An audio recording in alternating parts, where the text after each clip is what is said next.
Bismillahirrahmanirrahim. Assalamualaikum warahmatullahi wabarakatuh. Perkenalkan, nama saya Wina Nur Latifah dengan nomor NIM 23034190045 akan sedikit menjelaskan tentang tujuan kurikulum bahasa Arab. Selamat menyaksikan. Tujuan kurikulum bahasa Arab.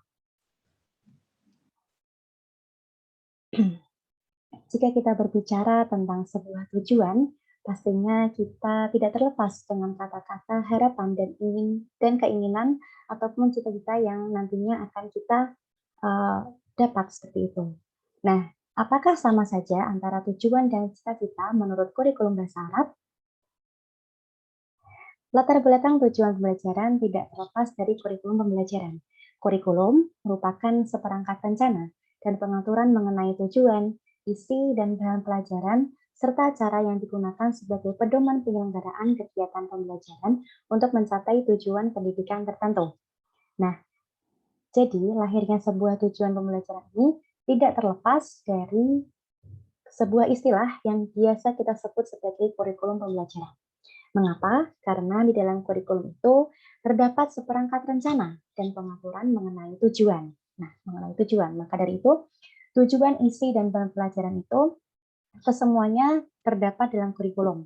Maka jika kita membicarakan tentang sebuah tujuan pembelajaran, maka hakikatnya hal ini berkorelasi dengan kurikulum pembelajaran.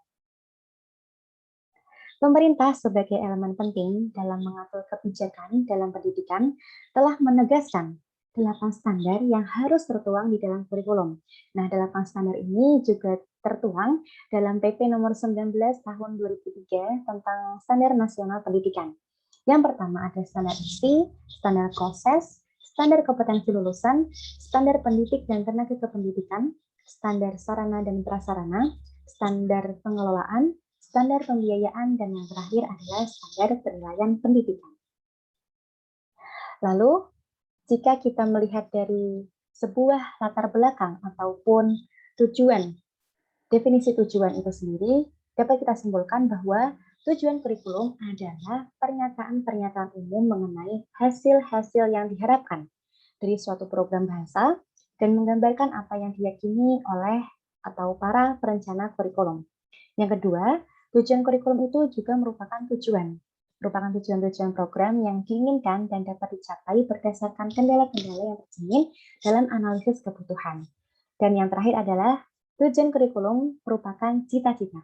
Jadi tujuan, cita-cita, dan harapan itu sama saja jika kita berbicara tentang tujuan kurikulum. Tujuan kurikulum ini juga merupakan cita-cita yang dapat digunakan sebagai dasar bagi pengembangan pemberian-pemberian yang lebih terperinci mengenai hasil-hasil program yang diinginkan. Di Indonesia sendiri, terdapat klasifikasi tujuan kurikulum yang terbagi menjadi 4 hierarki. Yang pertama adalah tujuan pendidikan nasional, yang kedua adalah tujuan institusional, yang ketiga tujuan kurikuler, dan yang terakhir adalah tujuan instruksional. Yang pertama adalah tujuan pendidikan nasional. Nah, tujuan ini merupakan tujuan yang sangat mendasar. Mengapa? Karena tujuan ini yang sangat bersifat umum dan merupakan sasaran akhir yang harus dijadikan pedoman oleh setiap usaha pendidikan. Artinya, setiap lembaga ataupun penyelenggara pendidikan harus dapat membentuk manusia yang sesuai dengan rumusan tersebut. Nah, tujuan pendidikan nasional ini sangat bertumpu pada falsafah negara kita, yaitu Pancasila dan UUD 45.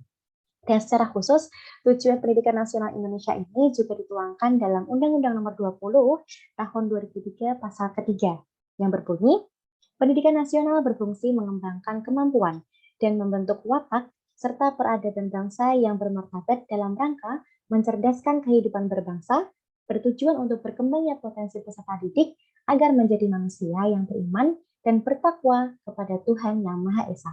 Kemudian, siswa ini juga nantinya diharapkan menjadi atau memiliki akhlak yang mulia, sehat, berilmu, cakap, kreatif, mandiri, dan menjadi warga negara yang demokratis serta bertanggung jawab. Yang kedua, ada tujuan institusional. Tujuan ini merupakan bawah atau hierarki kedua dari tujuan yang pertama tadi, yaitu tujuan pendidikan nasional. Dan di tujuan institusional ini bertujuan untuk nantinya siswa dapat mencapai dari segala tujuan yang telah ditetapkan dari visi misi sebuah kelembagaan pendidikan.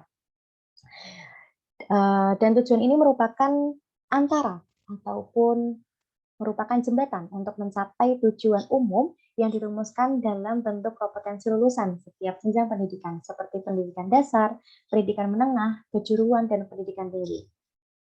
Tujuan institusional ini sendiri sangat berbeda antara satu kelembagaan dengan kelembagaan yang lainnya. Ini semua tergantung pada kebijakan sekolah. Yang berikutnya adalah tujuan kurikuler. Tujuan kurikuler ini bertujuan untuk mencapai ataupun bertujuan untuk nantinya siswa itu bisa mencapai tujuan-tujuan yang ada di setiap studi atau mata pelajaran. Nah, tujuan ini sebagai kualifikasi yang harus dimiliki siswa setelah mereka menyelesaikan bidang studi tertentu. Seperti tujuan institusional, tujuan kurikuler ini juga merupakan tujuan antara atau tujuan jembatan untuk mencapai tujuan institusional. Untuk itu, tujuan kurikuler harus mendukung dan diarahkan untuk mencapai tujuan institusional. Mudahnya adalah tujuan kurikuler ini adalah tujuan yang dibuat oleh MGMP atau Musyawarah Guru Mata Pelajaran, di mana setiap pembelajaran itu memiliki beberapa tujuan yang berbeda-beda, yang nantinya tujuan ini harus dicapai oleh setiap siswa di setiap mata pelajaran. Yang terakhir adalah tujuan instruksional. Nah, ini adalah tujuan yang paling khusus dalam kurikulum. Tujuan instruksional atau tujuan pembelajaran ini merupakan bagian dari tujuan kurikuler yang merupakan kemampuan yang harus dimiliki siswa setelah mereka mempelajari bahasan tertentu dalam mata pelajaran tertentu dalam satu kali pertemuan. Nah, tujuan instruksional ini dikembangkan oleh guru sebagai pengampu mata pelajaran. Di dalam ranah ini, guru sebagai pendidik memiliki ranah atau memiliki otorisasi yang sangat penting untuk meningkatkan segala kemampuan ataupun kapasitas muridnya. Dan dalam pelaksanaannya, tujuan ini didasarkan pada taksonomi Bloom yang meliputi 3 domain, yakni afektif, kognitif, dan psikomotor. Afektif adalah domain yang merujuk pada soal rasa, seperti penerimaan, kemudian penghormatan, dan lain sebagainya. Untuk domain kognitif adalah domain yang merujuk pada pemikiran atau kognitif siswa. Di sini contoh kegiatannya adalah seperti berpikir, kemudian meneliti, dan lain sebagainya. Untuk yang terakhir adalah domain psikomotor. Nah, di sini adalah domain yang merujuk kepada gerak ataupun tentang alat indera yang dimiliki oleh peserta didik. Di sini psikomotor ini lebih kepada kegiatan-kegiatan yang bersifat penerimaan, kemudian tanggung jawab, dan lain sebagainya. Tujuan pengembangan kurikulum substansional. Dan dalam sebuah kurikulum ini pastinya kita akan mengalami yang namanya pengembangan. Mengapa? Karena kita hidup di zaman yang sangat fleksibel dan sangat berkembang pesat. Maka dari itu kurikulum sebagai suatu rancangan pendidikan tertentu harus memiliki pengembangan yang juga mengikuti zaman. Nah, ada 4 hal yang perlu kita perhatikan. Yang pertama adalah merekonstruksi kurikulum sebelumnya. Yang kedua adalah menginovasi. Yang ketiga adalah beradaptasi dengan perubahan sosial. Yang kita ambil adalah sisi positifnya. Dan yang terakhir adalah mengeksplorasi pengetahuan yang masih tersembunyi berdasarkan tujuan pendidikan nasional yang telah dirumuskan. Tujuan pembelajaran bahasa Arab. Jika sebelumnya kita mempelajari tentang tujuan pembelajaran yang bersifat umum, maka pada slide ini kita akan membahas tentang tujuan pembelajaran khususnya pada mata pelajaran bahasa Arab. Nah, menurut Al-Fauzan, DKK, mereka membagi tujuan pembelajaran bahasa Arab menjadi 3 ranah. Yang pertama adalah kompetensi kebahasaan. Maksudnya adalah pembelajar menguasai sistem bunyi bahasa Arab, baik cara membedakannya dan pengucapannya, mengenal struktur bahasa, gramatika dasar, aspek teori dan fungsi, mengetahui kosakata dan penggunaannya. Jadi dalam segi kompetensi kebahasaan ini sangat ditekankan pada maharoh-maharoh seperti qiraah dan kitabah, di mana pada maharoh itu sangat memperhatikan yang namanya fonem ataupun bunyi dan beberapa aspek gramatikal. Dan yang kedua adalah kompetensi komunikasi. Nah, pada hal ini, pembelajar mampu menggunakan bahasa Arab secara otomatis, mengungkapkan ide-ide dan pengalaman dengan lancar, dan mampu menyerap yang telah dikuasai dari bahasa secara mudah. Dalam kompetensi komunikasi ini diharapkan siswa mampu memberikan ide-idenya dengan secara spontanitas dengan menggunakan bahasa Arab. Nah, pada kompetensi komunikasi ini, siswa ditekankan pada maharoh kalam. Ya, maharoh kalam atau maharoh berbicara. Yang ketiga adalah kompetensi budaya. Di sini adalah siswa diharapkan mampu memahami apa yang terkandung dalam bahasa Arab dari aspek budaya dan mampu mengungkapkan tentang pemikiran penuturnya, nilai-nilai, adat istiadat, etika, dan seni. Jadi dalam sebuah komunikasi, pastinya kita juga tidak akan terlepas dari yang namanya budaya.